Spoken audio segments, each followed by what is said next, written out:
Hello, my people. Welcome to the channel and thank you for watching. The Champions League is back again. On Tuesday, Chelsea are going to play against Red Bull Salzburg.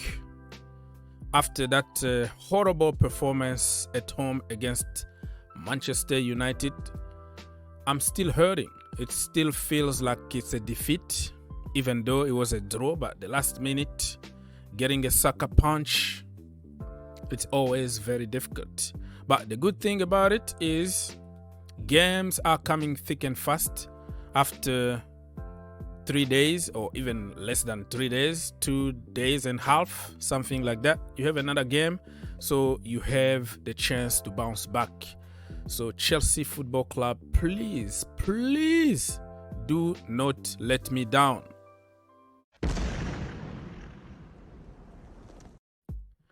Anyways, my people, I was just going to remind you, in our group E, Chelsea still on top, 7 points, Salzburg 6 points. So we have to beat them because they are our direct opponent in this one, because if they win, they're gonna go top.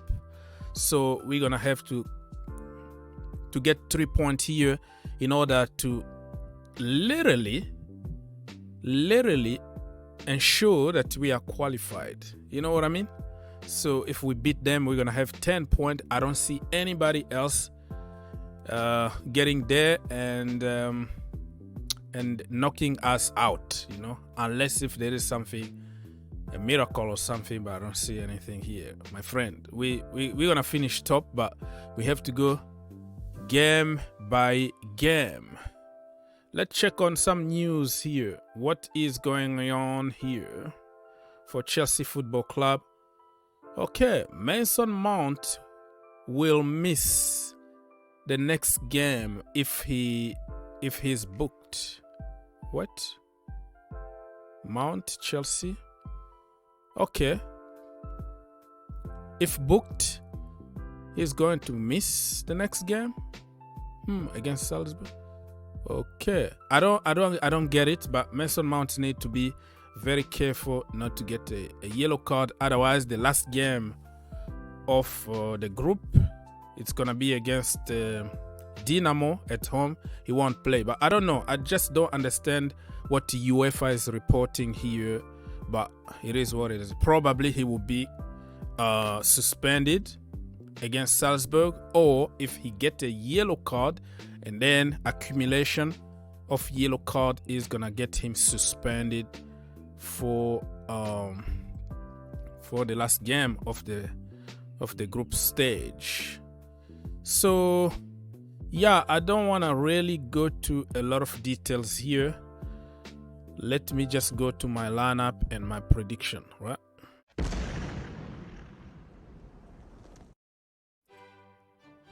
All right, my people, let's go. Salzburg against Chelsea Football Club, and not Chelsea against Salzburg. So let's change this.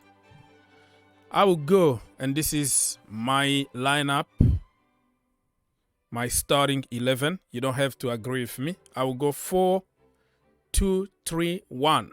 Okay, diamond kind of formation, or whatever, 4-3-3. Because I don't think we are strong enough to go with 3 at the back with Azpilicueta as a wing back. He spent a lot of energy for a 32 or 33 years old. His crosses could be world class good, and then could be awful. So we don't have anybody there. So if we play him as a wing back, I think he's gonna just spend a lot of energy here. So probably if he focused on defending, he can help us more, and that is my thinking behind this. Koulibaly, he got a knee issue according to Graham Potter in the last press conference, but we're gonna have to wait until Monday for the press conference and know a little bit about Koulibaly. But as you can tell, we are like one injury away from a crisis in the defense. We have nobody. Okay, Fofana out. Oh, wow. We have nobody. And now Koulibaly is suffering with some kind of injuries. Thiago Silva, I didn't want to even start him in this game because he's old, 38 years old. And play after 2 days is too much. But if you give him rest, who's going to start? So we are really in a very, very bad situation here. I don't know if you see what I'm trying to say here, but we're going to have to reinforce something in January, because if we continue this kind of injuries, we'll be in crisis. We might be playing Ruben as a center-back or Zakaria, because remember, the reason why Thomas Tuchel wanted him was because he can play as a center-back or as a wing-back. He said many positions. So he was brought for versatility. So probably we could be forced to use this giant in the defense at some point, because we are like one injury away from a big crisis. So let me just finish my starting 11 here. Kepa, of course, in goal.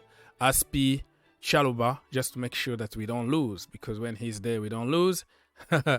And we have El Monstro, Thiago Silva. We have Chile for defensive and offensive work.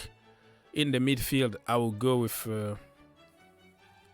Zakaria for defensive work. Of course, we need somebody who can run, who can tackle, who can have a lot of energy. I've never seen this guy play, really. I saw him play against France with his national team. Other games, I just watched few clips here and there.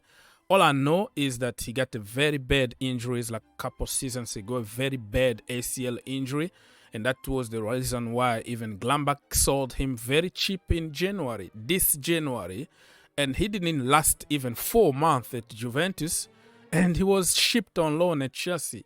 So I'm not really going to blame Graham Potter for not playing him, because I don't know him.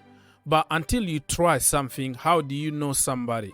So he need to start somehow, somewhere. So I don't think he's going to start, though. Let's be honest, okay? I'm just throwing some names out there. I'm going to also play Ruben Loftus-Cheek. Christian Pulisic need to be there. Hakim Ziyech, you know, he's training very good with the team. I saw him even the last game warming up to come on, but never came on. Even if he's leaving in January, we need something. We need a little bit of magic from somewhere. We need somebody who can cross the ball from, I don't know, from somewhere, create magic and surprise the opposition. So Hakim Ziyech is going to give you that. Give him a chance. Conor Gallagher, I am not too sure, because he was ill in the last couple of days. So I'm putting his name here. I don't know what is happening. Let's wait until the press conference, but I'm going to throw him there because I want to see him. I want to see something different. And in front, I will go with Armando Broja. I don't care. Aubameyang got experience the last few games. Nowhere to be seen. No energy. Not helping us on, you know, like pressing from the front. But Broja is going to help you from minute one. The brother want to show people what he can do. He presses like nobody else.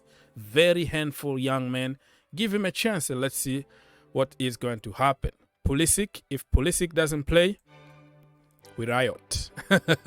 A big riot is going to be there, because I don't see what my brother Raheem Sterling is doing. It looks like he's saving himself for the World Cup. He doesn't want to get injured. He doesn't even sweat on the pitch. He doesn't make the runs the way he used to.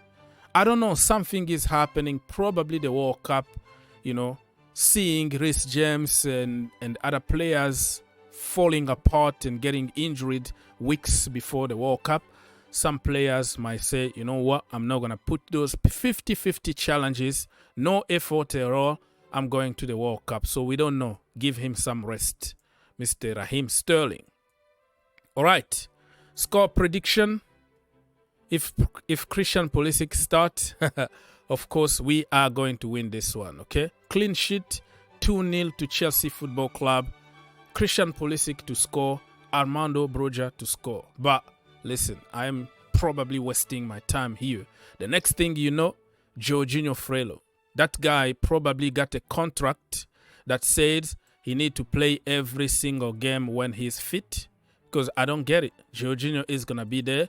Kovacic, listen, he starts like getting on my nerves because all he does is running on the pitch with his underwear. And that is the most run that the brother can make. He's not doing anything. I'm not convinced about the brother. Got a lot of qualities. Can dribble everybody on the pitch, including himself. But what you do if you're dribbling? Nothing. Zero contribution. Can't shoot. Can't pass the ball. Can't have a clear IQ in front of the goal. What you do with your ball, that is the most important. So, yeah, hopefully he can prove me wrong and do something finally if he's on the pitch. And Jorginho, I'm sick and tired of talking. But something need to be done because that brother, if I speak, I'll be in big trouble. I'm out.